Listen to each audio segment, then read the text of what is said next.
विद्यार्थियों, आप सभी ने मेरे पिछले वीडियो में प्राकृत संख्या, पूर्ण संख्या, सम संख्या, विषम संख्या, भाज्य संख्या, अभाज्य संख्या के बारे में सीखा।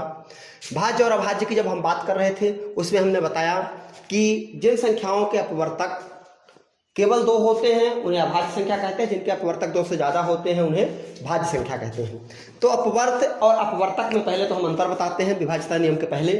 तो अपवर्तक और अपवर्त में क्या अंतर होता है? अपवर्त का अर्थ होता है, अपवर्त मतलब गुणज। किसी संख्या में प्राकृत संख्या का गुणा करने पर जो संख्याएं प्राप्त होती हैं उन्हें उस संख्या के अपवर्त कहते हैं। जैसे मान लीजिए अगर 4 के अपवर्त आपको निकालने हैं तो 4 के अपवर्त 4, 4 दूनी 8, 4 तेई 12, 4 चौक 16, 4 पंचे 20, इस प्रकार आप 4 के अपवर्त निकाल सके। अपवर्त का मतलब गुणज। किसी संख्या में प्राकृत संख्या का गुणा करने पर जो संख्याएं प्राप्त होती हैं उन्हें उस संख्या के अपवर्त कहते हैं। अगर बात करें अपवर्तक की, अपवर्तक का अर्थ है गुणनखंड। कोई संख्या जिन जिन संख्याओं से विभाजित होती है उन्हें उस संख्या के अपवर्तक कहते हैं। जैसे मान लीजिए कि 4 है तो 4 1 से कटेगी, 4 से कटेगी और इसके अलावा 2 से भी कट जाएगी। तो 4 के अपवर्तक या गुणनखंड कौन कौन हो जाएंगे? 1, 2 और 4, क्योंकि 4 जो है वो 1 से, 2 से और 4 से कटेगी। तो 4 के अपवर्तक 3 हो गए। इस प्रकार आप कौन सी संख्या किस संख्या से विभाजित होगी इसको जानने के लिए कुछ विभाज्यता के नियम होते हैं। चलिए आज हम विभाज्यता के नियमों की ओर चलते हैं कि कौन सी संख्या किस संख्या से विभाजित होगी, इसके बारे में आज हम आज के वीडियो में बताने जा रहे हैं। तो लीजिए, आप सभी लोग जानते हैं 1 से लेकर 15 तक की आज हम बात करेंगे, उसके बाद आगे की बात कल करेंगे। तो 1 ऐसी संख्या है, 1 से सभी संख्याएं विभाजित होती हैं, चाहे जो भी संख्या होगी 1 से और स्वयं से सभी संख्याएं विभाजित होती हैं। इसके बाद हम आते हैं 2 पर। 2 का विभाज्यता नियम आप सभी जानते हैं। कोई संख्या अगर किसी संख्या के इकाई के अंक में 2, 4, 6, 8, 0, अगर किसी संख्या के इकाई के अंक में 2, 4, 6, 8, 0 हो तो वह संख्या 2 से पूर्णतः विभाजित होती है। जैसे मान लीजिए हमने बात की 240। 240 के इकाई के अंक में हम क्या देख रहे हैं कि 0 है, तो इसलिए यह जो है 2 से पूर्णतः विभाजित होगी। जैसे मान लीजिए अगर हमने बात की 266। 266 में हम देख रहे हैं कि इकाई में क्या है? 6 है। हमने बताया किसी संख्या में जिस संख्या की इकाई के अंक में 2, 4, 6, 8, 0 होगा वह संख्या 2 से पूर्णतः विभाजित होगा। हम देख रहे हैं कि यहाँ पर इकाई में क्या है? 6 है, इसका मतलब यह 2 से विभाजित होगी। आपके समझ में आ गया होगा 2 से विभाजित कोई संख्या आप बड़े आसानी से देख सकते हैं। अगर किसी संख्या के, आपको इधर से देखना है, इकाई के अंक में अगर 2, 4, 6, 8, 0 है, इसका मतलब वह संख्या 2 से विभाजित होगी। अब बात करते हैं 3 के विभाज्यता नियम की। तो 3 का विभाज्यता नियम क्या होता है इसके बारे में चलिए हम चर्चा करते हैं। 3 के विभाज्यता का नियम। तो 3 का विभाज्यता का नियम क्या होता है? अगर किसी संख्या के सभी अंकों के योगफल में 3 का पूरा पूरा भाग चला जाए तो उस पूरी संख्या में भी 3 का भाग चला जाएगा। जैसे मान लीजिए कि सपोज दैट हम बात करते हैं, मान लीजिए 192 है। 192 में हमने देखा कि 1, 9 और 2 3 अंक है। तो अगर आपको ये चेक करना है कि 192 3 से विभाजित होगा या नहीं, तो इसको चेक करने के लिए पहले अपन क्या करेंगे? 1 + 9 + 2, तो तीनों को जोड़े तो 9 और 2 11 और 1 12। हम देख रहे हैं कि 12 जो है 12 में 3 का भाग चला जाता है। अगर मान लीजिए आपको ये छोटी सी संख्या थी, अगर बड़ी संख्या मिल जाती है, मान लीजिए हम इसको जोड़ते हैं 9 1 10 10 2 12। 12 में तो हमसे 3 का भाड़ा बन रहा है, 3 चौको 12। लेकिन मान लीजिए ऐसा होता है कि यहाँ भी 3 अंक आ जाएगा, तो आप इन दोनों को फिर से जोड़ देंगे तो 2 1 कितना हो जाएगा? 3, और 3 में 3 का भाग चला जाता है। इसका मतलब इस पूरी संख्या में भी 3 का भाग चला जाएगा। चाहे जितनी भी बड़ी संख्या हो आप उसको जोड़ते जाएंगे, जो उनका जोड़ आएगा उसको फिर से एक बार जोड़ देंगे। फिर अगर मान लीजिए 2 अंक या 3 अंक आता तो फिर से एक बार जोड़ेंगे, और आप देखेंगे कि 3 से जो संख्याएं अगर उनका योग जो है, किसी संख्या का अगर योग 3 से पूर्णतः विभाजित है तो वह संख्या भी 3 से पूर्णतः विभाजित होगी। ठीक है, आपको समझ में आ गया होगा 3 का विभाज्यता नियम। चलिए अब चलते हैं 4 के विभाज्यता नियम की ओर कि 4 से कोई संख्या कब विभाजित होती है। तो देखिए 4 के विभाज्यता का नियम क्या है? 4 का विभाज्यता नियम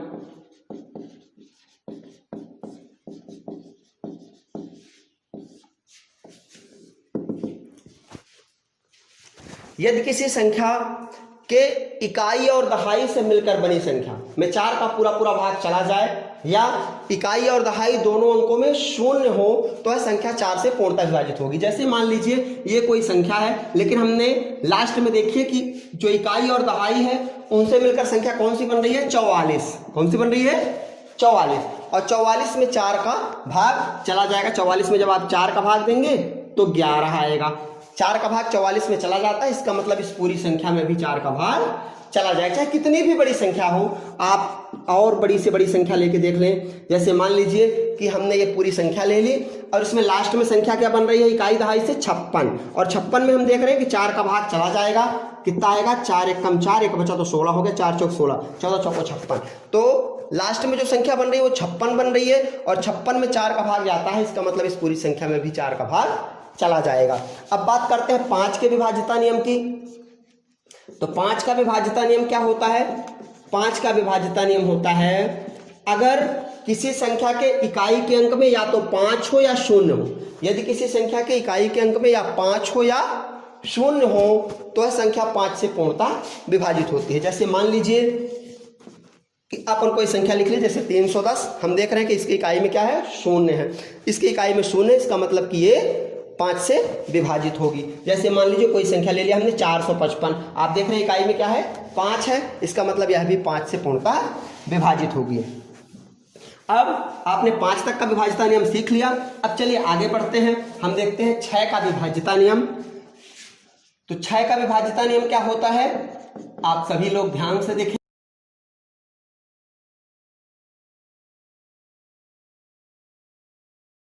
अभी 5 तक का विभाज्यता नियम आप लोग सीख चुके हैं। चलिए अब आपको बताते हैं 6 का विभाज्यता नियम। कोई संख्या अगर 2 और 3 दोनों से विभाजित है तो वह 6 से भी पूर्णतः विभाजित होगी। इस बात के लिए आप 2 का नियम लगाएंगे और 3 का। जैसे मान लीजिए कि कोई संख्या है, मान लीजिए सपोज दैट ये कोई संख्या होगी, मान लीजिए 132 में आप देख रहे हैं इकाई में क्या है, 2 है, इसका मतलब यह 2 से विभाजित हो जाएगी। और 3 का विभाज्यता नियम क्या है, तीनों को आप जोड़ेंगे, 3 एक 4, 4 में 2 जोड़ा तो 6, और 6 में 3 का भाग चला जाता है, 3 दूनी 6, इसका मतलब 132 में 6 का भी भाग चला जाएगा। अगर कोई संख्या 2 और 3 दोनों से विभाजित है तो वह 6 से भी पूर्णतः विभाजित होगी। यह भी आपके समझ में आ गया होगा। अब चलते हैं 7 का विभाज्यता नियम, जो अक्सर कम बच्चे जानते हैं। 6 तक का विभाज्यता नियम अधिकतर बच्चे जानते हैं, लेकिन 7 के विभाज्यता नियम की जब बात आती है तो अक्सर लोग कहते हैं 7 का भाग दे लें, अगर भाग चला जाएगा तो 7 से विभाजित होगी, नहीं तो नहीं होगी। लेकिन इसके लिए भी एक बहुत ही सुंदर टेक्निक है, आपको आज हम बताने जा रहे हैं 7 का विभाज्यता नियम। अगर मान लीजिए कागज कलम उठाएं और इसको जरूर लिख लें। 7 का विभाज्यता नियम क्या है, यदि किसी संख्या के जो संख्या बनी है उसके इकाई के अंक को दुगुना करके, किसी संख्या का जो भी संख्या बनी है उसके इकाई के अंक को दुगुना करके जो बाकी बची संख्याएं हैं उसमें से घटा दे, जो संख्या बचेगी वह अगर 7 से पूर्णतः विभाजित है तो वह पूरी संख्या भी 7 से विभाजित होगी। फिर से एक बार सुन लें, किसी संख्या के इकाई के अंक को दुगुना करना है, इकाई के अंक को दुगुना करके जो बाकी बची संख्या है उसमें से घटाना है, और जो संख्या आएगी अगर वह 7 से पूर्णतः विभाजित है तो वह संख्या भी 7 से पूर्णतः विभाजित होगी। जैसे मान लीजिए हम कई उदाहरण ले लेते हैं इसमें, 392, इसको आप क्या करना, मैंने क्या बताया कि जो इकाई की संख्या है उसको डबल करना है। तो 2 है इकाई में, 2 को डबल कर देंगे तो 2 दूनी 4, जो बाकी बचेगा तो बाकी क्या बचेगा, 39 है ना। तो 4 इसमें से घटाएंगे तो 9 में 4 गया तो 5, और यह आ जाएगा 3, कितना बन गया 35, और 35 में 7 का भाग चला जाता है, इसका मतलब 392 में भी 7 का भाग चला जाएगा। ठीक है। अब जैसे मान लीजिए थोड़ा बड़ी संख्या हम लेते हैं, जैसे मान लीजिए 4487 ले लिए। ठीक है। अब हम फिर से देख रहे हैं कि इकाई में क्या है, 7 है, इकाई में 7 है, तो 7 का डबल करेंगे तो 7 दूनी 14 को बाकी संख्या क्या बची, 448 में से 14 को घटा दें तो देखें कैसे, 8 में 4 गया तो 4, और 4 में 1 गया तो 3, और ये आ गया 4। अब 434 में हमसे 7 का भाग मान लीजिए देते नहीं बन रहा है, तो फिर से आप जो किनारे संख्या है 3 अंक का है, अभी एक बार फिर से आप ऐसा कर लें कि जो किनारे संख्या उसमें भी यही नियम लगा दें, उसको डबल करेंगे तो 4 दूनी 8 को इसमें से घटा दें तो 13 में 8 गया तो 5, और ये हो जाएगा 3, 35। 35 में 7 का भाग जाता है, इसका मतलब 4487 में भी 7 का पूरा पूरा भाग चला जाएगा। ठीक है, अभी एक और संख्या आपको हम दिखाई देते हैं, जैसे मान लीजिए 357।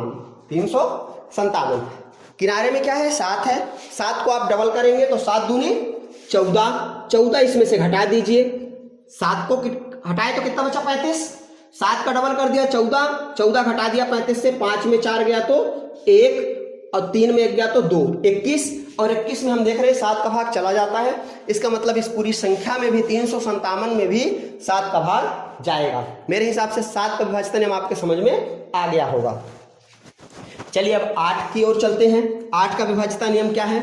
8 का विभाज्यता नियम ये है, यदि किसी संख्या के इकाई, दहाई और सैकड़े से मिलकर बनी संख्या में 8 का पूरा पूरा भाग चला जाए या तीनों स्थानों पर शून्य हो। कहने का तात्पर्य इकाई, दहाई, सैकड़ा तीनों में शून्य हो, या कि जो संख्या बने उसमें 8 का भाग चला जाए। जैसे मान लीजिए कोई संख्या हम लेते हैं,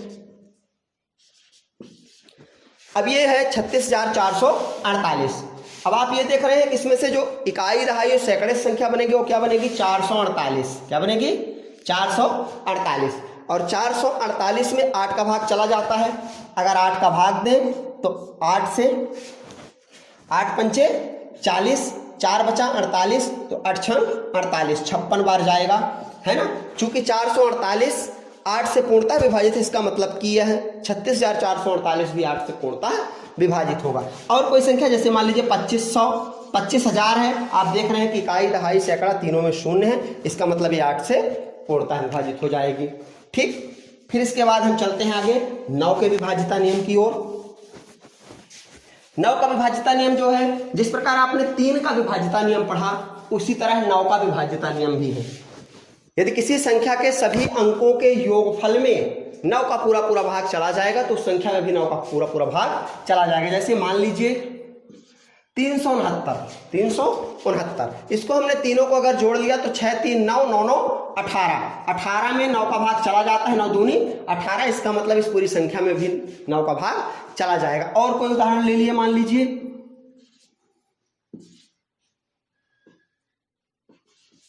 639, इसको देखें तो 6 और 3 9 और 9 18, 18 में 9 का भाग जा रहा है, इसका मतलब कि इस पूरी संख्या में 639 में भी 9 का भाग चला जाएगा। फिर आते हैं 10 के विभाज्यता नियम में। 10 का विभाज्यता नियम क्या है? यदि किसी संख्या के इकाई के अंक में शून्य हो, यदि किसी संख्या के इकाई के अंक में शून्य हो तो वह संख्या 10 से पूर्णतः विभाजित होगी। जैसे मान लीजिए 210, 310, है ना, 120, कोई भी संख्या ले ले जिसके इकाई में शून्य है, इसका मतलब वह 10 से पूर्णतः विभाजित हो जाएगी। इसके बाद हम आते हैं 11 के विभाज्यता नियम में। इससे भी थोड़ा सा महत्वपूर्ण है, अक्सर इसमें भी थोड़ा बहुत लोगों को परेशानी आती है, लेकिन देखिए एक बहुत सरल तरीका है 11 के विभाज्यता नियम का।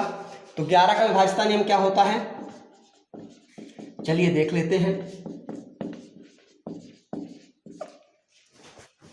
11 का विभाज्यता नियम क्या है? यदि किसी संख्या के सम स्थानों पर स्थित अंकों का योग और विषम स्थानों पर स्थित अंकों के योग का अंतर या तो शून्य आए या 11 से विभाज्य हो।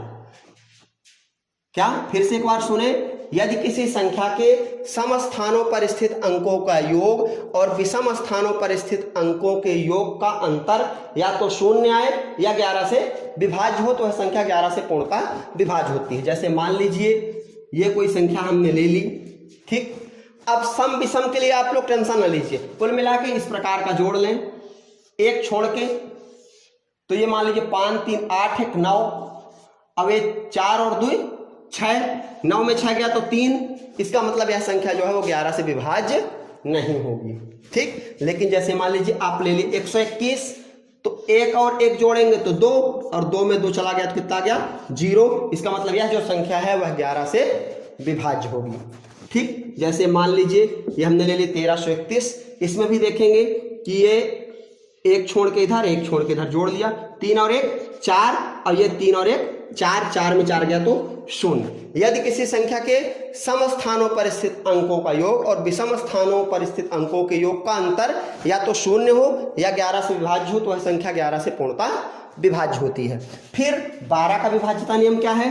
यदि कोई संख्या 3 और 4, यदि कोई संख्या 3 और 4 दोनों से पूर्णतः विभाज्य है तो वह संख्या 12 से भी पूर्णतः विभाज्य होगी। फिर इसके बाद 13 का विभाज्यता नियम, यह भी अक्सर बहुत कम लोग बताते हैं, इसको भी आप लोग ध्यान से सुनिएगा। कोई संख्या 13 से कब विभाजित होगी? अक्सर जब आप 2 से लेकर 15 तक का विभाज्यता नियम पढ़ते हैं तो 7 और 13 दो ऐसी संख्याएं जिसका विभाज्यता नियम बहुत कम टीचर बताते हैं। तो 7 का भी आपने बताया हमने आपको, अब 13 का भी सुनिए। अगर मान लीजिए कोई संख्या बात करें कि 13 से कैसे विभाजित होगी, तो यदि किसी संख्या में, जैसे मान लीजिए कोई संख्या हमने ले ली,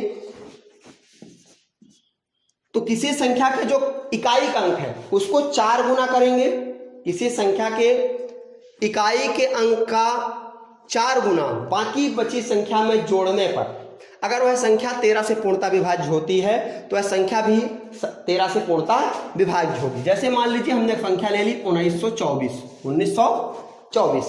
तो किनारे में क्या है 4, 4 का 4 गुना 4 चौक 16, यहाँ पे 16 आप जोड़ दीजिए तो 6 और 2 8, 9 और 1 10 और 1 1 2।